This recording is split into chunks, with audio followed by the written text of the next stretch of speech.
ask again. Where is my daughter, motherfucker?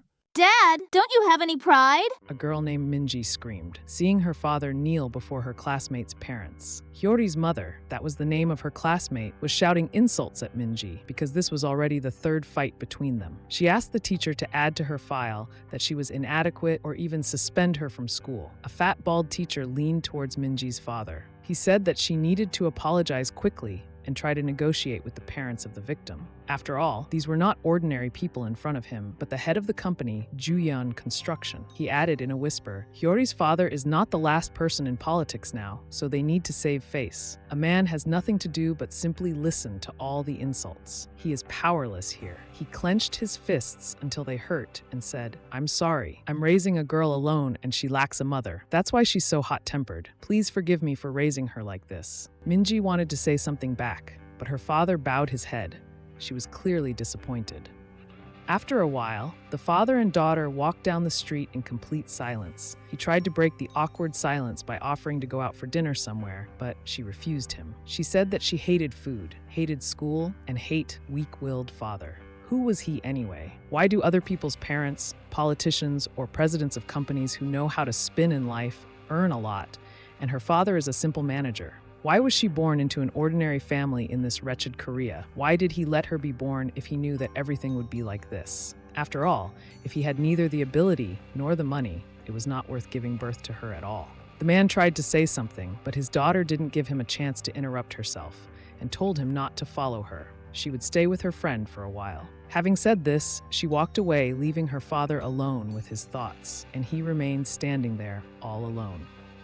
That evening, Minji turned into a random alley, but suddenly she saw Hiri and her asshole friends. Sensing her superiority and the opportunity for revenge, she started punching Minji's face. But she wasn't going to stand for it, so she grabbed the bitch by the hair and fought back in front of Hiyori's suckers. Suddenly, someone's leg kick knocked the girl off her feet. In front of her stood a huge pot-bellied man's son, Minho. He said, "Don't care if you're a girl, no one dares to hurt my babe." But Minji replied that they are just a couple of idiots. Minho got furious, so he grabbed her hair and hit Minji's face hard. He beat her so hard that even Hiyori's henchmen looked away from what was happening. The white-haired bitch was so angry that she grabbed a rock and hit Minji's face with all her might. As she fell, she caught on Minho's leg and her head fell straight onto the corner of another rock. There was a sickening sound, and then a pool of blood that quickly spread on the ground. Minho, bitch Hiyori, and all the people present were shocked at what had happened. One girl in the crowd tried to call for an ambulance, but Minho quickly covered her mouth with his hand, saying that everyone here was now an accomplice. He needed to explain what would happen to them if the police arrived. No one else risked calling the ambulance or the police, and Minho decided to dial the head of the clan. He was new to the clan, but he hoped he could help, but he wouldn't even listen. And then Hiyori snatched the phone from Minho, saying that her daddy is the head of Juyeon Construction, and if they help cover their tracks, her family won't be indebted. At the same time, Minji's father is preparing dinner, noticing that it's quite late, not even realizing that his daughter was in the trunk of the car. The head of the gang decided to ask Hiyori if she was really the daughter of the boss of Juyeon Construction. After all, they usually don't handle such matters, but if the daughter of a big shot asked for help, it would make a difference. He assured her that she had nothing to worry about. No one would find out, because their Japanese friends had a special remedy for such cases. I think it's called a compression device. It can shrink body to the size of a fist. The head of the gang laughed and added that she also wouldn't have to worry about money because it would be provided by the head of June. Meanwhile, Minji's hand twitched slightly.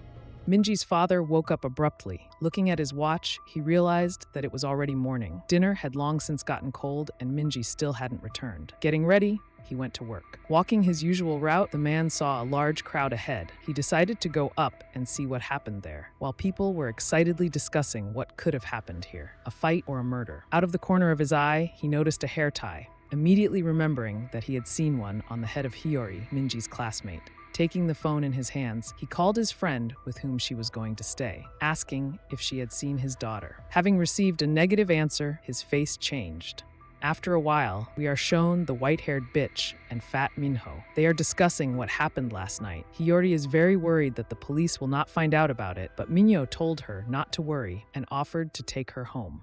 At that moment, someone appeared behind them. It was Minji's father. He asked if they had seen his daughter. She had gone missing yesterday. A frightened Minho grabbed him by the shirt and said, "You scared the shit out of me." But he looked at Hiyori and saw that she was shaking badly. Minho turned around and said that he didn't know anyone named Minji, so he'd better get out of here. Ignoring the fat man's words, the father asked if the hair tie was hers. He found it on the street corner. The big guy couldn't stand such impudence and decided to smear the annoying man.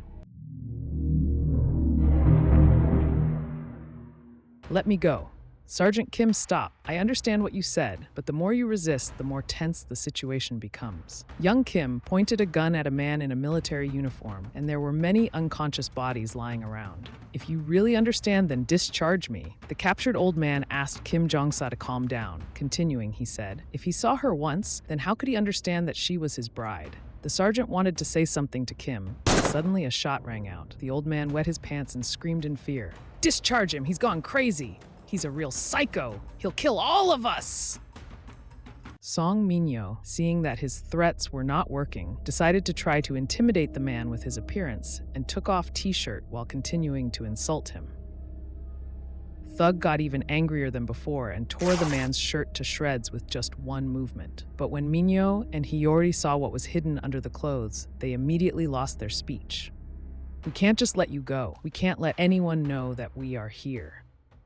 In front of Minyo stood a pumped-up man whose body was covered in multiple scars from bullet and knife wounds. His unit captured the north 17 times. He went to the south 5 times, completed 2 prison escapes, as well as the first greatest assassination attempt in North Korea. Its government sentenced him to death, and in Russia and China there are groups that worship him.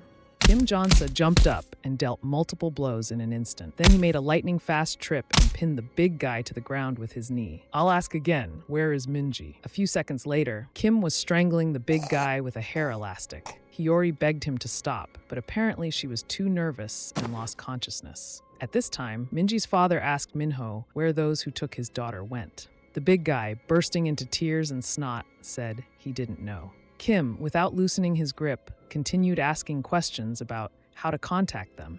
The degenerate feverishly explained that the leader of his group was contacting these people. Kim asked how to find this bastard. In the evening, an unknown and badly beaten man begged to forgive him. Oh Min Chul, the leader of this gang, grabbed him by the hair and said that he signed a damn contract which clearly stated, "If you do not return the amount on time, your daughter will have to repay the debt instead of you." The girl, who was being held by 2 guys, asked her father to help her. As soon as he tried to say something to the creditor, he immediately got hit in the face. The bandit began to beat the man with blows of his palms. "What will happen to your daughter is only a matter of time, so you can repay the debt yourself, since you love her," said Minchul. "Is this also not okay?" The guy kicked the grief-stricken dad. "As for this cutie, let the debtor watch closely." She cried and begged her father to help her, but he simply turned away helplessly. Minchul grabbed his head and turned him towards his daughter. This is what it means to borrow money and sign a contract. The father could not look at his daughter's suffering and simply closed his eyes. At that moment, a familiar silhouette was standing near the house. The gang leader was distracted by his subordinate, who said that someone had arrived. He did not look like a courier. Minchul said, "If this is not a food delivery man, then send him far away, and just in case, do not forget to close the door." He immediately left the room and was very surprised to hear a bang, because he definitely locked the door. The subordinate immediately ran out to the unknown burglar and said that this was an illegal entry. The next second, a loud bang was heard, attracting the attention of everyone in the house. The gang leader asked what it was, and then another powerful blow was heard on the closed door. The biggest of the gang, on the orders of his boss, grabbed a steel bat that was standing near the door and swung.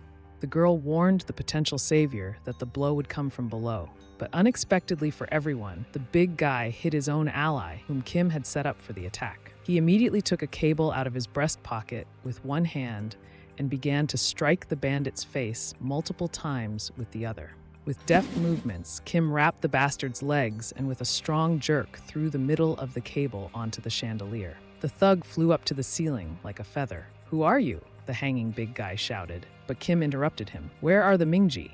The bandit didn't understand who they were talking about, but that wasn't what Kim wanted to hear. He pulled the cable, squeezing the guy's legs even harder, causing him excruciating pain. The big guy asked his boss to help him, while Minchul was trying to escape through the window. And as soon as he saw that he had been noticed, he immediately jumped off, narrowly missing Kim's hands. Frightened, he rushed to run, frantically trying to understand who this guy was and what he even wanted. In his panic, the guy didn't notice how he got caught on the line and fell, breaking his nose.